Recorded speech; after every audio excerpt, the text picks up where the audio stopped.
It's my pleasure and duty now to introduce you to the spiritual speaker for the day.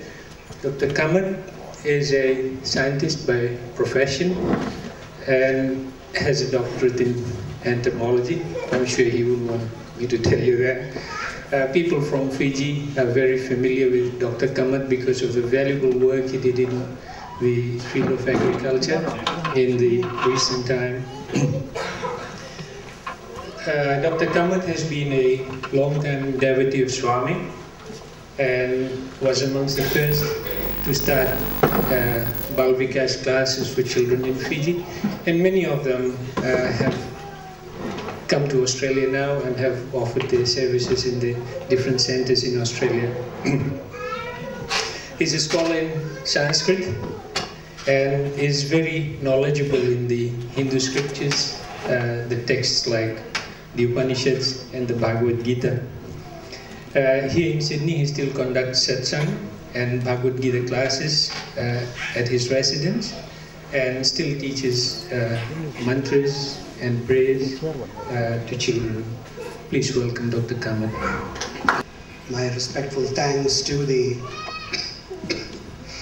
organizers of this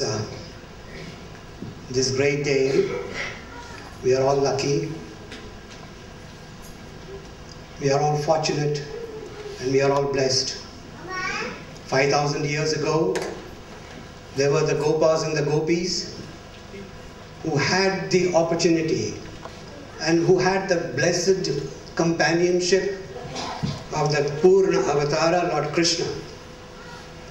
And the same Lord, in recent Sanatana Sarati, you must have read, he has boldly declared that he is the Sathya Narayana, Sathya. In fact, today, when I was approached to give a short talk by Brother Logi, your chairman, and Brother Prabhakar, your spiritual convener, I had thought that I would talk on this great theme of bhakti, as envisaged in the great book, the Srimad Bhagavatam. And you all know Swami's 80th birthday is preceded by the Saptaha of Srimad Bhagavatam, the compendium on pure bhakti. We have witnessed just now the atmosphere is spiritually elevated. We have received those energies coming out from all the bhaktas here who have been singing soulful bhajans. When an avatar comes, he brings that infinite energy and infuses in each and every one of us, so that the descent of avatar is the opportunity for man to ascend to the Godhood. I am just saying these things, just like preamble to the main topic of today. I said I would like to talk on bhakti. Always, it is in the core of my heart. I am still struggling to reach that state of realizing Him. But your administrators, your chairperson and the spiritual convener said, you talk on this subject of transformation. I am an entomologist, as I have been introduced. If it had been this entomology, you all know these butterflies, beautiful butterflies, not the two-legged butterflies. Butterflies on wings. You all know. And that is the adult stage. I can give a talk on that. That is the adult stage of butterfly. But the young one of butterfly is a larva, a grotesque, a weird creature. And it feeds on leaves, fruits. But after some time, during its growth, it goes into a sort of sleep. It spins a cocoon and sleeps inside.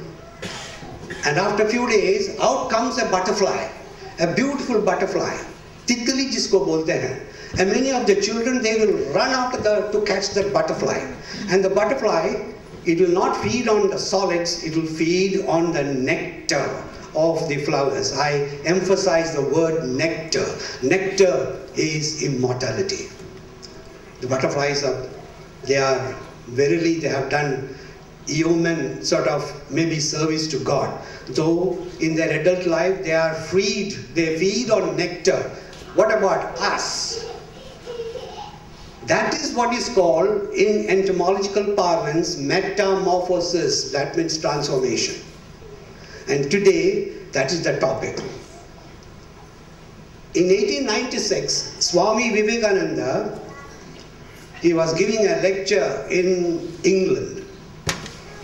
As was his wont, he had no prepared notes. It was extempo. And Swamiji, wherever he goes, people gather. He was a brilliant intellect. He became famous in the Parliament of Religions in 1893 in United States, in the Columbian Exposition, and the fame had spread in England. So when he came to England, the gentle elite society, the intellectuals had gathered, invited him to speak, and the topic of his speech was unity of religion. And before he started the talk, he posed two questions. He asked, what is religion? Can religion accomplish anything? Of course, the hall was packed to capacity. All the cream intellectual, British intellectual elite was there. There was pin drop silence. When he posed these two questions, nobody answered. And Swamiji proceeded to answer these questions. Religion, he said, is the manifestation of divinity that is already in man. That is the first question. The second was, can religion accomplish anything? Yes, it can. He said, it brings man eternal life.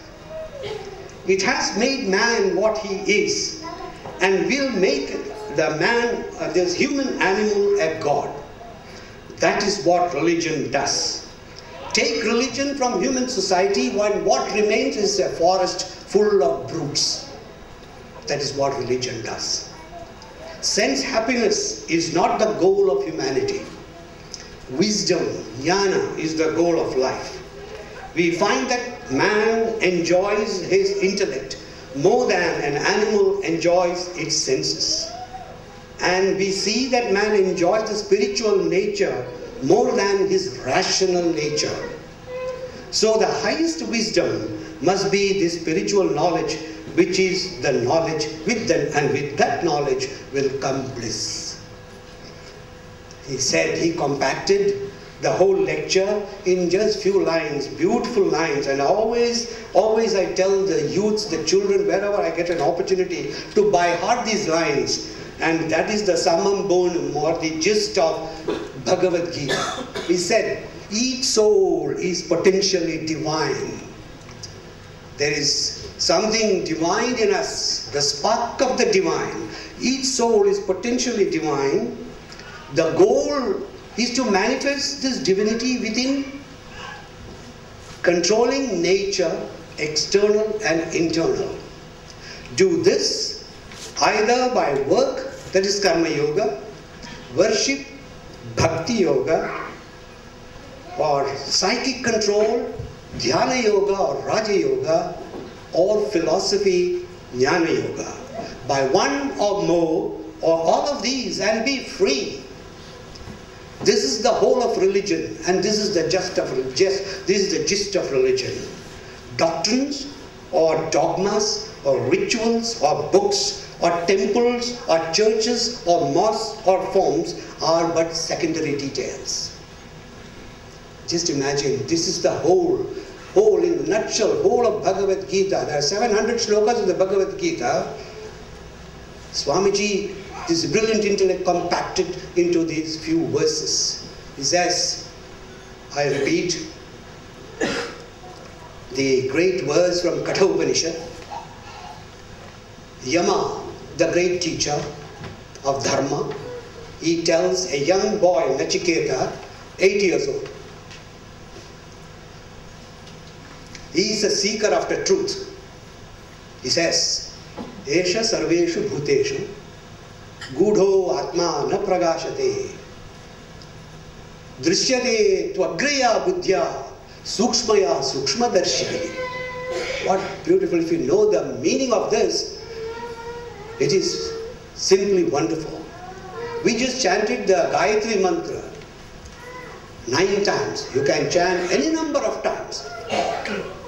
And Swami says you can chant the Gayatri mantra even when you are bathing. With soap, we use the soap to take the dirt away from outside the body.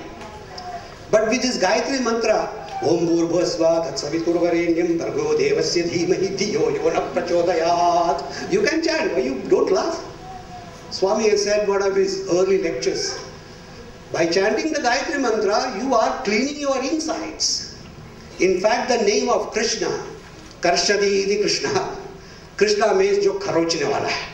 When you say Krishna, Krishna, Krishna, he goes on rubbing there, kharochna. He goes on doing it. And what is that? Kharochra, he takes out all your dross. So you become pure. That is the beauty of these names. So, here the verse says, Esha sarveshu bhuteshu, in all beings, gudho atma, there is a profound, mysterious dimension. That is Atman. Na prakashate, it is not visible to each and every one. But there is that spark. We don't see the spark. We don't see the light. But, he says, drishyate tu agriya buddhya, agra buddhi, one-pointed buddhi. You have to sharpen. Take the blade and go on sharpening the buddhi. The children sharpen the pencils, go on doing it. Drishyate tu agraya buddhya sukshmaya sukshmadarshini.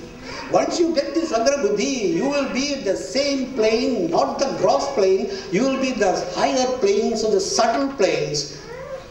Atman is the subtlest. Anoraniyan, Mahato Mahiyan, they say it is the subtlest of subtle. You will reach that plane and then you will see. That is Swayam Prabha, the Atmic light, light everywhere. I am just telling you these things because this subject of transformation, it is not a very easy subject. I'll just give you some pointers here and there, brief on that. But let me start with this, a small story. The young prince was sitting alone under a tree in his palace garden, deeply absorbed in his thought. It was midnight, and the whole world lay hushed in the darkness of silence. He had just then left the banquet hall, having got disgusted with the noise and the mirth of dancing girls. An intense dissatisfaction, a deep void was growing within him. All of a sudden, there arose strange voices. As he listened, he heard some of the celestial beings singing in chorus. We mourn for rest, alas, but rest can never find. We know not whence we come or where we float away. Time and again, we dread this round of smiles and tears. In vain we pine to know whither our pathway leads, and why we play this empty play. Rise, dreamer, rise. Rise from your dream and slumber not again. These are the beautiful words from Sir Edwin Arnold's Light of Asia. The prince rose from his seat, tiptoed to his bedroom, had a last look at his sleeping wife and a newly born son, cuddled in his wife's arms. He turned around and set out on the historic journey that ultimately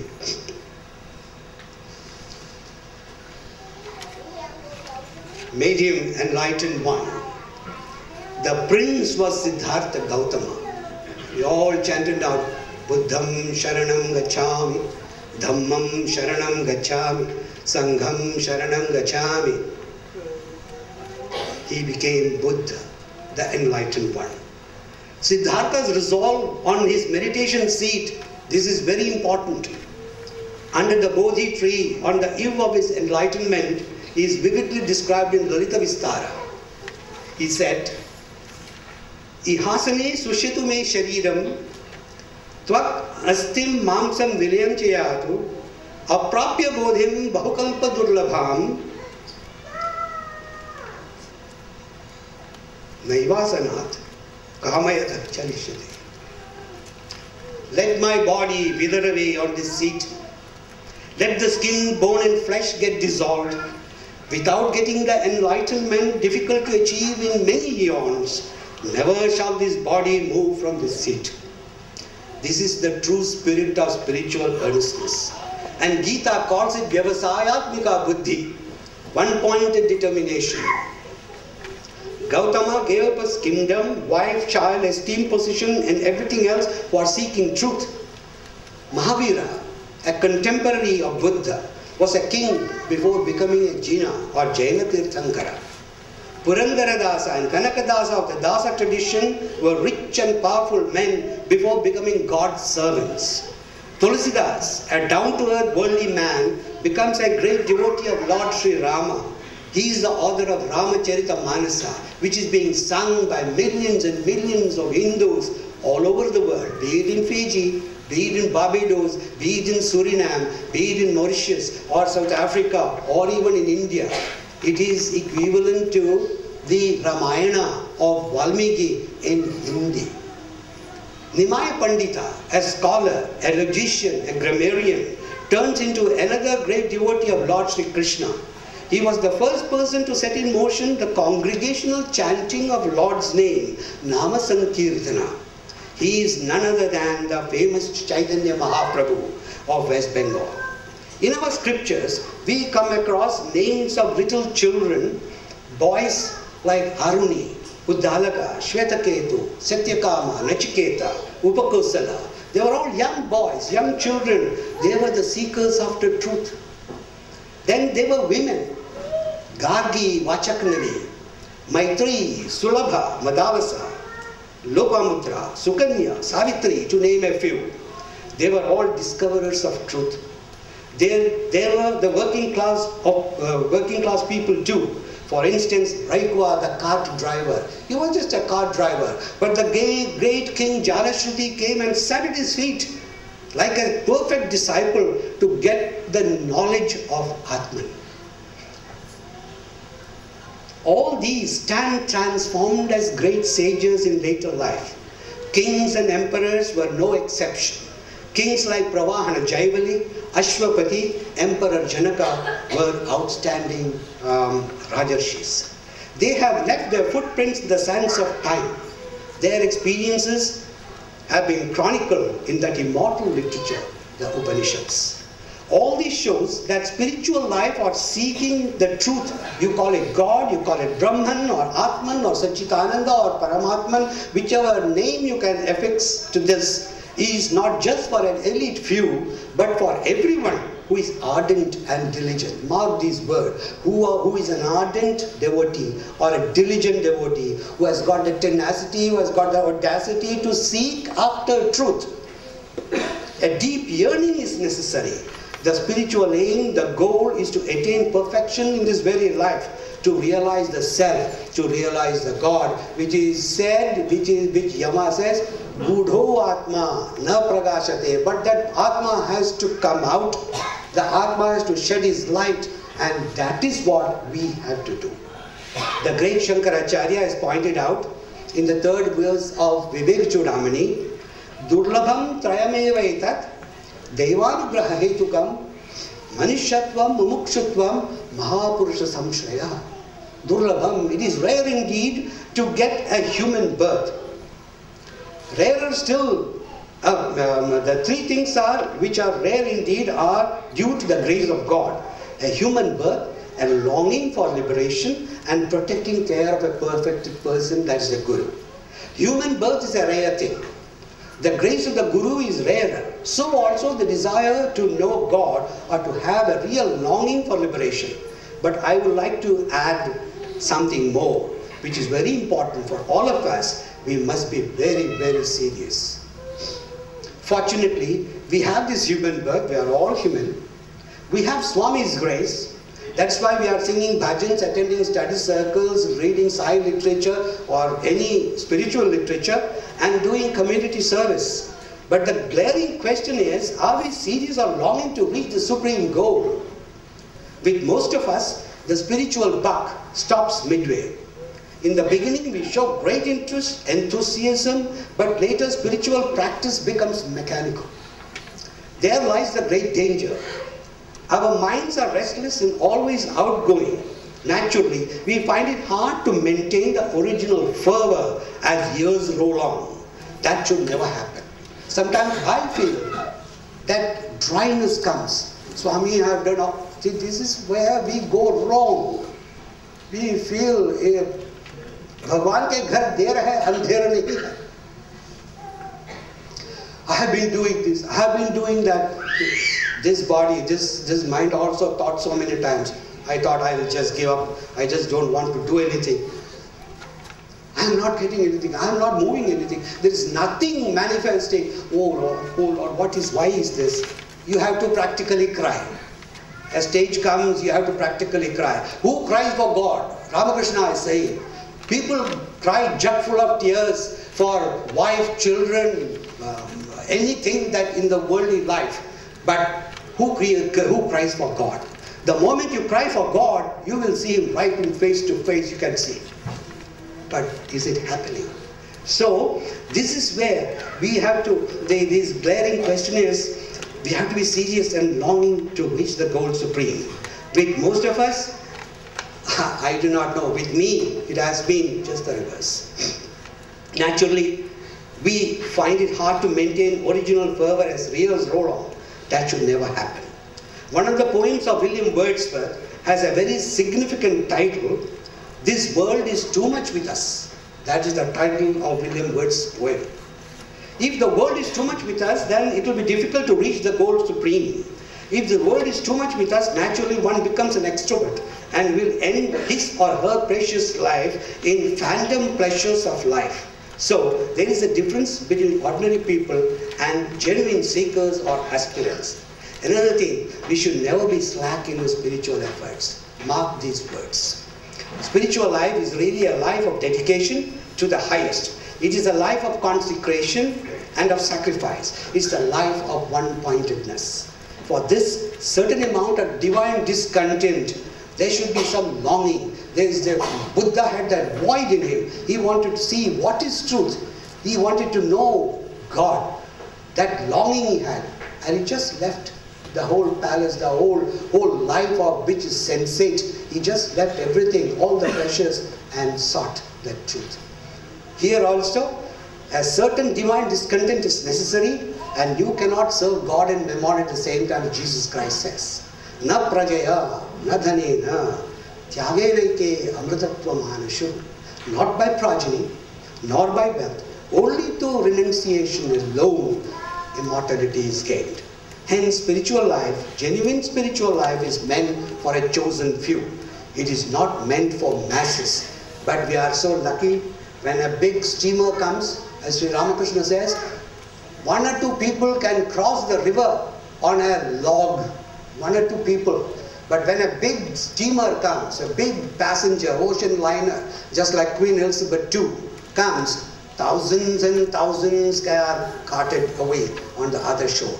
So the big steamer is this. Sai has come and he takes away so many people. Lord Sri Krishna says in the Gita, Manushyanam sahasreshu kaschit yatati siddhai. Yatadam visiddhanam kaschin mam veti tattvata. Among thousands of men and women who perchance endeavor for perfection, one or two endeavor for perfection. Even of those blessed ones striving thus, rarely one perchance knows me in reality. So you can see the truth of these statements. Today we are celebrating 83rd birthday of beloved Swami. Swami has said, the day you realize me in your heart is my real birthday. We have been celebrating for the past, for the past 30 years, I have been going attending celebrations. But Swami says, The moment you realize me, because he is Paramatma, we are just an Amsha Atma. The moment you realize me, that is my birthday, and Swami will jump and say, oh, this is my happy birthday to me. Nowadays, Swami's discourses are replete with such statements. I am inside you, outside you, above you, around you, and all that. What does it mean? Swami has made such statements from the standpoint of that he is the supreme Atman, infinite Atman, the one and only non-dual reality. This is the affirmation with what Lord Krishna says in the Gita, Ahamatma Gudakesha Sarvabhuta Ashayastita. Aham Adishcha Madhyamcha Bhutanam. I am the beginning, the middle, and the end of all the beings, the whole universe, the whole creation. I am. So, I am the self of Gudakesha, Arjuna. Have we struggled to realize the truth of these statements? Have we experienced the validity of these statements? The day we realize that this is the day we realize that is the day of our redemption. That is the day we stand transformed and sing with abandon like the great sage Svetashvatara in the Svetashvara of the Upanishad. And this is a verse which I have taken from Swami Vivekananda. He was always ready to tell this